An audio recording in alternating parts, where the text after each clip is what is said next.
Introduction. Pinky, look at this eucalyptus tree. It is so tall. You are right, Didi. But do you know that in such tall trees, all nutrients are travelled by diffusion and active transport like small trees? Yes, but these are not only the means of transport. Actually, both of these processes are extremely slow and take a lot of time. There are some other processes also which also take place. What are those other processes? We will discuss them now. Objectives. At the end of this lesson, you will be able to define mass flow or bulk flow system, explain the apoplast and symplast pathways, describe the root pressure theory, describe the transpiration pull theory, explain the transpiration process. Long-distance transport of water. Introduction. Friends, as we all know that over small distances, substances move by diffusion and by cytoplasmic streaming, supplemented by active transport. Long-distance transport of substances within a plant cannot be by diffusion alone. Diffusion is a slow process. It can account for only short-distance movement of molecules. For example, the movement of a molecule across a typical plant cell takes approximately 2.5 seconds. Some trees are up to 50 feet tall. So think how many years it would take for the movement of molecules over a distance of 25 to 30 feet within a plant by diffusion alone. Sometimes the sites of production or absorption and sites of storage are too far from each other. Diffusion or active transport would not suffice. Mass or bulk flow system. In long trees, special long-distance transport systems become necessary so as to move substances across long distances and at a much faster rate. Water, minerals, and food are generally moved by a mass or bulk flow system. Mass flow is the movement of substances in bulk or en masse from one point to another as a result of pressure differences between the 2 points. It is a characteristic of mass flow that substances, whether in solution or in suspension, are swept along at the same pace as in a flowing river. This is unlike diffusion, where different substances move independently depending on their concentration gradients. Bulk flow can be achieved either through a positive hydrostatic pressure gradient, example a garden hose, or a negative hydrostatic pressure gradient, example suction through a straw. The bulk movement of substances through the conducting or vascular tissues of plants is called translocation. The higher plants have highly specialized vascular tissues, xylem and phloem. Xylem is associated with translocation of mainly water, mineral salts, some organic nitrogen and hormones from roots to the aerial parts of the plants. The phloem translocates a variety of organic and inorganic solutes, mainly from the leaves to other parts of the plants. How do plants absorb water? Now let us understand how plants absorb water. The roots absorb most of the water that goes into plants. That is why we give water to the soil and not on the leaves. The responsibility of absorption of water and minerals is more specifically the function of the root hairs that are present in millions at the tips of the roots. Root hairs are thin-walled, slender extensions of root epidermal cells that greatly increase the surface area for absorption. Water is absorbed along with mineral solutes by the root hairs, purely by diffusion. Once water is absorbed by the root hairs, it can move deeper into root layers by two distinct pathways. Apoplast pathway and symplast pathway. We will know them in detail in the next few screens. Apoplast pathway. The apoplast is the system of adjacent cell walls that is continuous throughout the plant, except at the Casparian strips of the endodermis, the roots. The apoplastic movement of water occurs exclusively through the intercellular spaces and the walls of the cells. Movement through the apoplast does not involve crossing the cell membrane. This movement is dependent on the gradient. The apoplast does not provide any barrier to water movement, and water movement is through mass flow. As water evaporates into the intercellular spaces or the atmosphere, tension develops in the continuous stream of water in the apoplast. Hence, mass flow of water occurs due to the adhesive and cohesive properties of water. Symplast pathway. The other pathway is symplast pathway. The symplastic system is the system of interconnected protoplasts. Neighboring cells are connected through cytoplasmic strands that extend through plasmodesmata. During symplastic movement, the water travels through the cells, their cytoplasm. Intercellular movement is through the plasmodesmata. Water has to enter the cells through the cell membrane, hence the movement is relatively slower. Movement is again down a potential gradient. Symplastic movement may be aided by cytoplasmic streaming. Cytoplasmic streaming is observed in cells of the hydrilla leaf. The movement of chloroplast due to streaming is easily visible. Apoplast and symplast pathways. Most of the water flow in the roots occurs via the apoplast, since the cortical cells are closely packed and hence offer no resistance to water movement. However, the inner boundary of the cortex, the endodermis, is impervious to water because of a band of suberized matrix called the Casparian strip. Water molecules are unable to penetrate the layer, so they are directed to wall regions that are not suberized into the cells proper through the membranes. The water then moves through the symplast and again crosses a membrane to reach the cells of the xylem. The movement of water through the root layer is ultimately symplastic in the endodermis.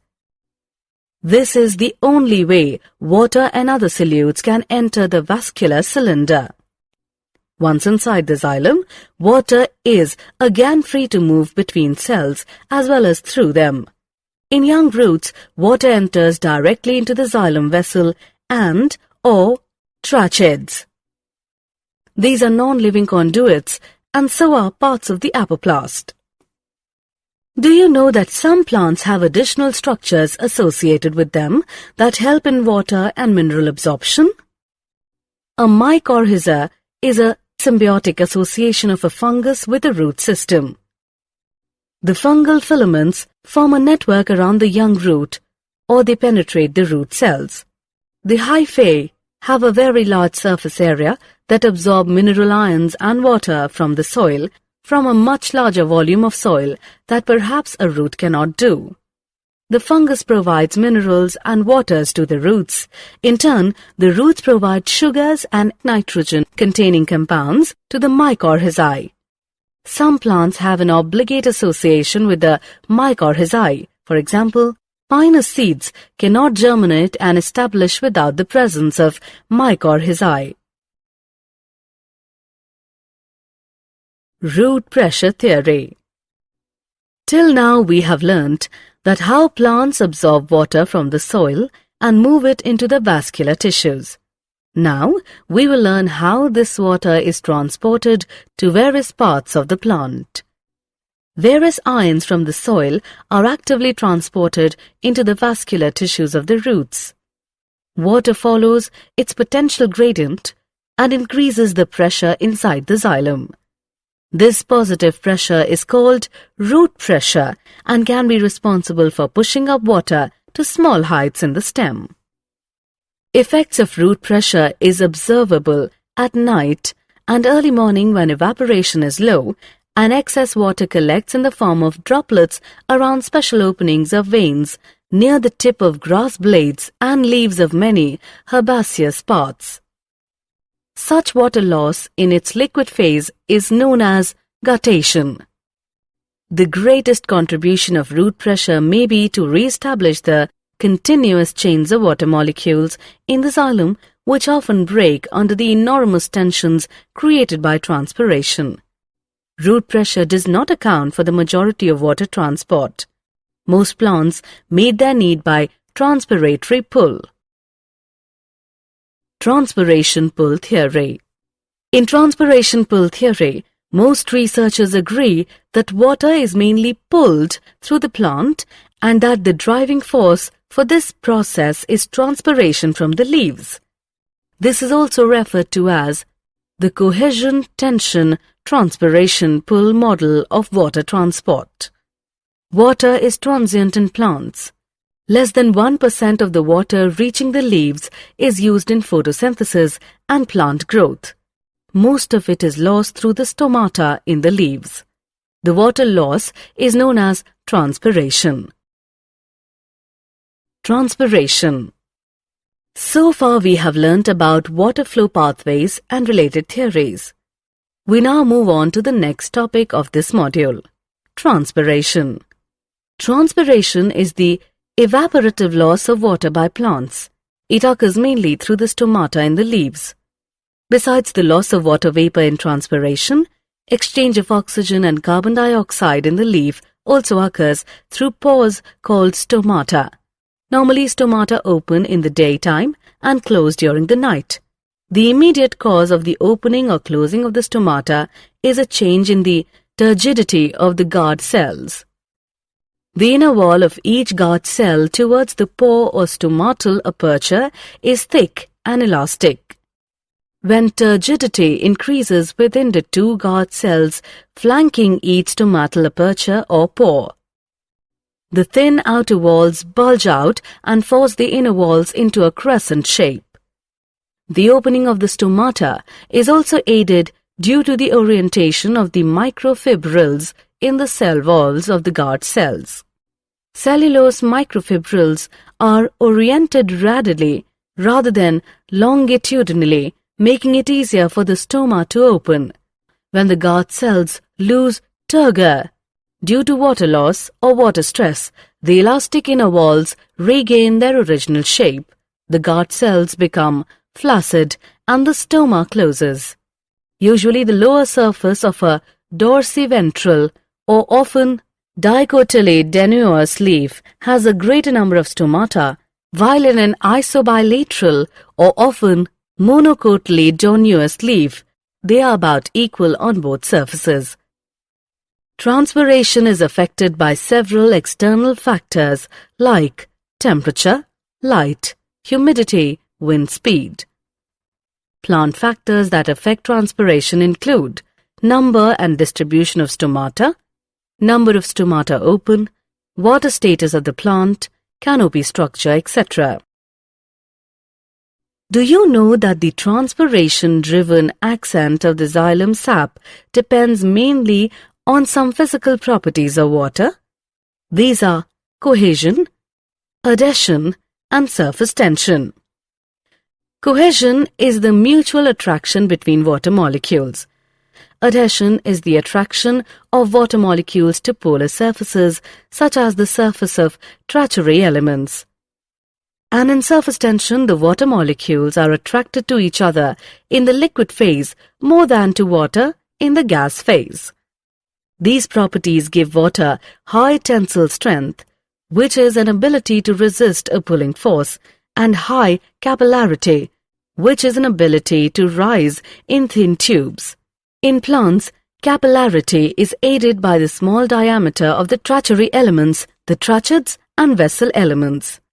Let us take a look on the advantages of transpiration in plants.